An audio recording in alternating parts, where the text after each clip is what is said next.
Hello, I am Zelda Scarlett, and I have to say I feel extremely humbled and well out of my comfort zone being asked to share a word of encouragement with you all this week. For those of you who don't know me, I'll give you a little bit of information about myself. So as I said, I'm called Zelda.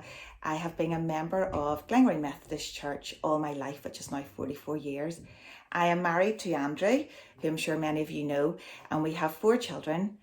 Zachary is 17 and Andrew is now currently trying to teach him to drive, so that brings all its own new challenges.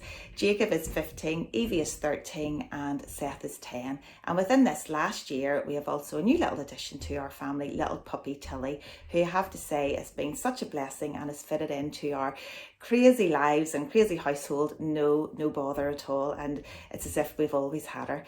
So I'm also a principal of a large nursery school in Antrim, which brings many challenges but is also an extremely rewarding job. It's a job that I absolutely love and feel very passionate about. So during this last year and beyond now, we have all been living through this coronavirus pandemic, which has brought many difficult and unsettling times.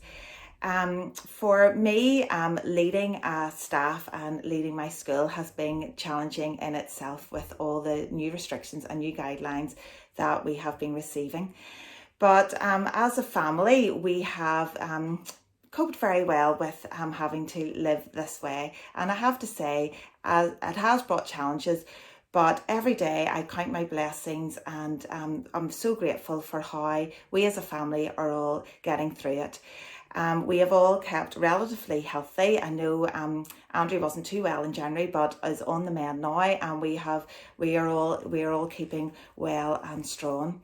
Now, my children are very, very busy children, as are many young people these days. So really at the start last March, their lives literally went from 100 miles an hour to 0 practically overnight.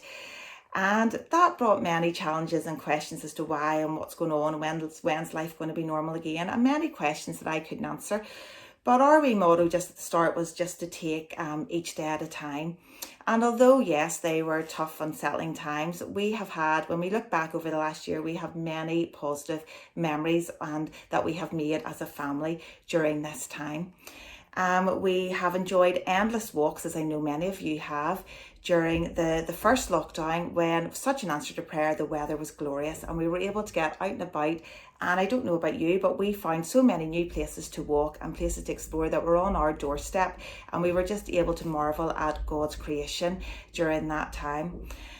We were also able to sit down every evening and have our family meal together, which didn't always happen, as we were always taxiing here, there and everywhere, and everybody was rushing in and out. So we have spent lots of family time together and really made the most of that. Now, it has been obviously very, very difficult not being able to connect with family and friends the way we naturally would. And thank goodness for the dreaded word Zoom, which was never in many of our vocabularies prior to March 20, but now is a regular occurrence in everybody's life and a word that is used by everybody. So technology is wonderful. And I often said to our children, if lockdown had happened even 10 years ago, it would be so much different than what we're able to do now with the way technology is moving forward. But now, as many of you know, I am a natural worrier, and mum and dad will even say, as a little child, I worried about everything, silly little things, and I was just a worrier. And I see so much of me in that way in Evie, our 13-year-old daughter. And a quote that I often share with her, and I read a few years back in a coffee shop, is worrying is like a rocking chair. It gives you something to do, but it doesn't get you anywhere. And that is a quote that I always remind Evie of. There's no point worrying. And as it says in Matthew 6, verse 27, can any of you by worrying add a single hour to your life? No, we can't.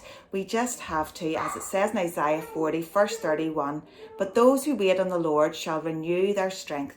They shall mount up with wings like eagles. They shall run and not be weary. They shall walk and not faint. We have to work with God.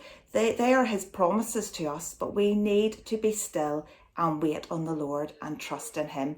So every day now as I wake up, that is one thing that I keep saying: trust in the Lord, wait on him, and he will be with us every step of the way. Only he knows what the future holds, and worrying about what tomorrow will bring will not help any of us. So as I lead my school, and as I parent my 4 children, and as I try to be a friend and an auntie and a sister and all those, and a daughter, and all those things that I am, as well as a mummy and a principal, I just trust in the Lord that he will guide me and give me the wisdom that I need to get through this. So I just pray that you will all continue to keep safe and to stay well. And isn't it wonderful that restrictions are starting to lift, and we are able to get out and about, and we are able to meet people, albeit outdoors, but the sun's shining again and the weather looks good at the minute, and it's good just to make the most of it. But I just pray that we will all continue to be wise in how we go about with restrictions easing and what we do. So I thank you for listening today, and I hope that my little word has maybe touched some of you, that it is important that we trust in the Lord and wait on him and try not to worry about what tomorrow will bring. So God bless you all. Thank you.